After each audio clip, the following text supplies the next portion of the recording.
Berikut agenda presentasi. Yang pertama adalah pendahuluan, yang berikutnya adalah studi literatur, kemudian metode penelitian, kemudian hasil dan pembahasan, dan yang terakhir adalah kesimpulan dan saran. Berikut adalah pendahuluan atau abstrak. Manajemen penjualan alat berat bekas merupakan aktivitas yang dihadapkan dengan berbagai tantangan, terutama terkait keterbatasan teknologi dan informasi yang sulit, data yang tidak selalu diperbarui, rendahnya transparansi, serta kompleksitas informasi. Tujuan dari penelitian ini adalah efisiensi manajemen penjualan alat berat bekas dengan pengembangan sistem informasi berbasis web yang merupakan solusi yang potensial dan efektif. Metode design thinking dan agile development dipilih dalam penelitian ini agar bisa memberikan solusi sesuai dengan kebutuhan pengguna. Hasil penelitian diharapkan bisa merancang sebuah sistem informasi berbasis web yang bisa meningkatkan aksesibilitas informasi, pembaruan data secara real-time, dan menyediakan data yang lebih transparan dan mudah dipahami. Sehingga hal ini bisa membantu manajemen perusahaan membuat keputusan yang lebih cepat dan tepat dalam pengelolaan inventaris alat berat bekas. Perumusan masalah. Yang pertama, bagaimana meningkatkan aksesibilitas informasi penjualan alat berat bekas yang saat ini sulit diakses.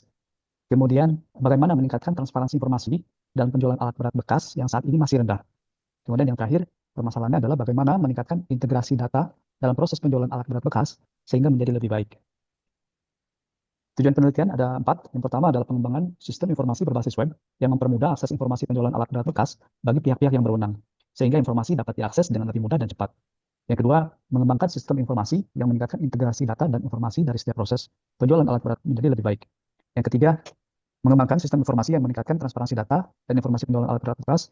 Dan yang terakhir adalah merumuskan rekomendasi dalam manajemen penjualan alat berat bekas supaya bisa lebih efisien kepada perusahaan yang menggunakan alat berat dalam operasionalnya. Manfaat penelitian ada 2, secara teoritis dan praktis. Secara teoritis, diantaranya adalah penelitian ini memberikan kontribusi pada pengembangan teori dan konsep dalam bidang sistem informasi berbasis web, khususnya dalam konteks manajemen penjualan alat berat bekas. Yang kedua, penelitian ini memperluas pemahaman tentang bagaimana design thinking dan agile development dapat diterapkan dalam proses perancangan sistem informasi. Yang ketiga, penelitian ini juga menambah wawasan teoritis tentang bagaimana sistem informasi berbasis web dapat meningkatkan kualitas pengambilan keputusan manajerial. Kemudian manfaat praktis diantaranya adalah hasil penelitian ini diharapkan memberikan solusi praktis bagi perusahaan yang menghadapi tantangan dalam mengelola penjualan alat berat bekas. Yang kedua, sistem yang dikembangkan melalui penelitian ini akan membantu manajemen perusahaan dalam membuat keputusan yang lebih cepat dan tepat terkait pengelolaan penjualan alat berat bekas. Yang ketiga, sistem informasi berbasis web ini dirancang dengan memperhatikan kebutuhan pengguna dan memungkinkan integrasi yang mudah dalam sistem yang sudah di perusahaan. Yang terakhir, implementasi sistem ini juga diharapkan meningkatkan transparansi dalam manajemen penjualan, sehingga semua pihak yang berkepentingan dapat mengakses informasi yang diperlukan secara lebih mudah dan cepat. Ruang lingkup penelitian ada 4. Yang pertama adalah penelitian ini fokus pada pengembangan sistem informasi berbasis web. Kemudian sampel penjualan yang dipakai dalam penelitian ini terbatas pada alat berat bekas saja. Kemudian metode yang digunakan adalah design thinking dan agile development. Yang terakhir, penelitian ini tidak mencakup aspek teknis di luar pengembangan sistem informasi berbasis web, seperti integrasi dengan sistem lain di luar skop. Metode penelitian ada 2, yaitu agile development dan design thinking. Agile development adalah metode yang digunakan dalam penelitian ini, yang mana pendekatan berbasis solusi yang berpusat pada pengguna dan sering digunakan dalam pengembangan produk, desain, dan inovasi bisnis. Metode lain yang digunakan untuk melengkapi penelitian ini adalah agile development, yang merupakan pendekatan pengembangan perangkat lunak yang fleksibel dan iteratif, yang menekankan kolaborasi, respon cepat terhadap perubahan, serta pengiriman produk dalam bagian-bagian yang dapat digunakan atau incremental. Kajian pustaka dan landasan teori ada beberapa subbab. Di antaranya adalah sistem informasi, aplikasi website, manajemen penjualan, alat berat bekas, bisnis model canvas, metode design thinking, metode agile development, penelitian terdahulu, dan posisi penelitian. Metode penelitian terbagi menjadi 4. Pertama adalah tahapan penelitian, kemudian metode penelitian ada design thinking, agile development, kemudian gabungan design thinking, agile development, dan yang terakhir adalah jadwal penelitian.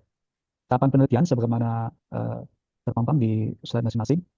Yang pertama, pendahuluan. Yang kedua, pengumpulan data. Yang ketiga, analisis kebutuhan pengguna. Yang keempat, ideasi solusi. Yang kelima, prototype. Yang keenam, pengujian prototype. Kemudian lanjut, langkah 6, pengujian prototype. Langkah 7, revisi dan penyempurnaan. Yang ke-8, implementasi solusi. Yang 9, evaluasi dan kesimpulan. Dan yang terakhir adalah penyusunan luaran penelitian. Metode penelitian design thinking, diantaranya adalah yang pertama, empathize, define, ideate, prototype, test.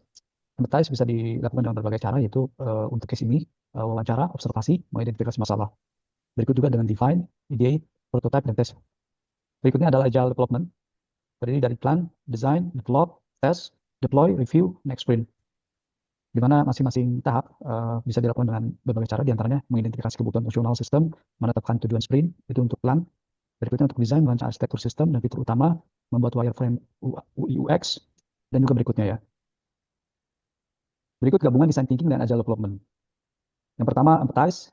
Ini adalah bagian dari design thinking. Kemudian define, kemudian ideation, prototyping, sprint planning, mulai ke agile ya, dari mulai sprint planning agile, kemudian sprint 1 development agile, testing agile, sprinting planning, sprint 1 development, testing, sprint review, sprint 2 development, final testing, user acceptance, deployment. Berikutnya mungkin bisa disambung oleh Pak Junaidi. Silakan Pak. Baik, terima kasih Pak Freddy. Melanjutkan presentasi kelompok bulan. Ya, berikut adalah jadwal penelitian dari kelompok kami, dimulai dari latihan wawancara sampai kemudian evaluasi kerjasama sistemnya. Next slide. Next slide, Pak Freddy. Baik, hasil dan bahasan sesuai dengan urutan tadi, metode penelitian, mulai dari pengumpulan data sampai evaluasi dan kesimpulannya. Next slide. Berikut adalah metode pengumpulan data kita. Sebagaimana kita menggunakan design thinking, jadi yang pertama kita advertise, kita pakai metode wawancara. Dalam hal ini kita mewawancarai 3 orang yang berkecimpung atau bersangkutan dengan penjualan di perusahaan yang kita jadikan tempat untuk penelitian. Yang pertama adalah Bapak Ahmad Didi Wahyudi selaku Section Head penjualan aset ya, kemudian Arya Putra selaku Senior Officer penjualan aset, dan Septian Raharja staf administrasi penjualan aset. Berikut adalah fotonya, dan di sampingnya ada beberapa pertanyaan wawancara yang kita sampaikan. Ini adalah contoh yang kita sampaikan, ada 12 pertanyaan kepada Section Head penjualan aset ya. Ada perbedaan pertanyaan yang kita sampaikan kepada Section Head, kemudian Senior Officer dan staf administrasi ya. Tapi ada beberapa juga pertanyaan yang sama. Sehingga harapannya dengan ini bisa mengeksplor lebih jauh terkait kendala-kendala apa. Next slide, Pak.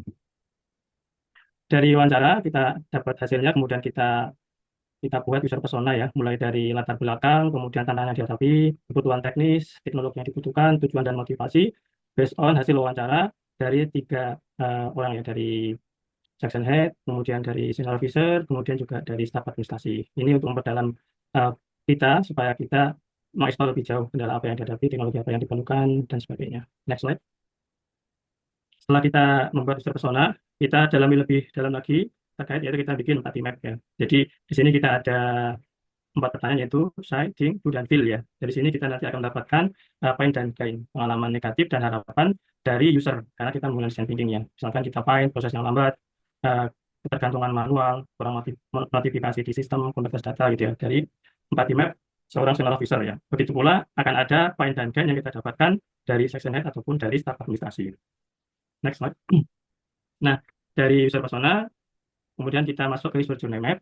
Di sini kita akan mengetahui pada step-step mana si user ini dia mengalami bad mood gitu ya.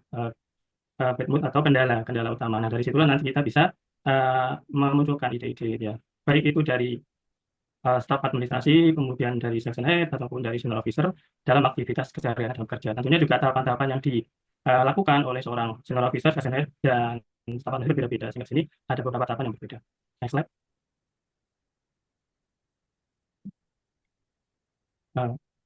Dari dari 4 map tadi kita bisa mengambil point of view ya. Yang pertama dari section head penjualan aset, yaitu Pak Ahmad Didi Wahyudi. Kebutuhannya meliputi ada membutuhkan sistem yang dapat mengintegrasikan data aset, mempercepat proses persetujuan, memberikan notifikasi otomatis, dan memberikan informasi secara real time untuk memantau status dan kelengkapan aset. Yang dimiliki oleh Bapak Didi ini, beliau wawasannya adalah merasa bahwa keterlambatan dalam persetujuan, mengolah data yang manual, menyebabkan realisasi nilai aset dan membuat proses penjualan gitu ya. Begitu pula ada yang dirasakan oleh Bapak Arya Putra dan Bapak Septian Raharja, baik kebutuhan terkait sistem yang eksisten sekarang dan harapannya maupun wawasannya. Next slide.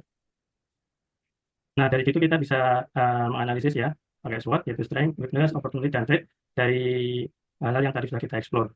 Baik itu pengalaman dan alfian dari masing-masing person, kemudian kelemahannya proses saat ini masih manual, data masih tersebar, kurang notifikasi, opportunity ya, implementasi sistem terintegrasi, penerapan fitur, ataupun ancaman terhadap teknologi baru, ketergantungan pada data yang tidak lengkap, pemberian informasi, gitu ya, persaingan dengan sistem yang lebih canggih.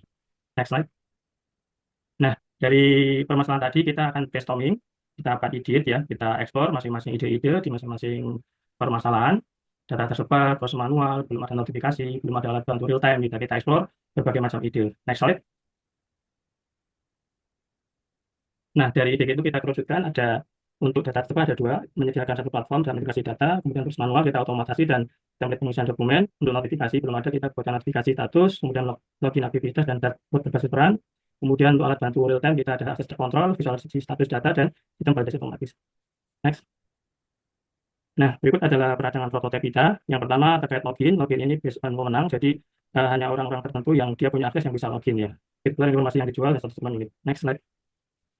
Berikut adalah untuk dashboard. Next. Next.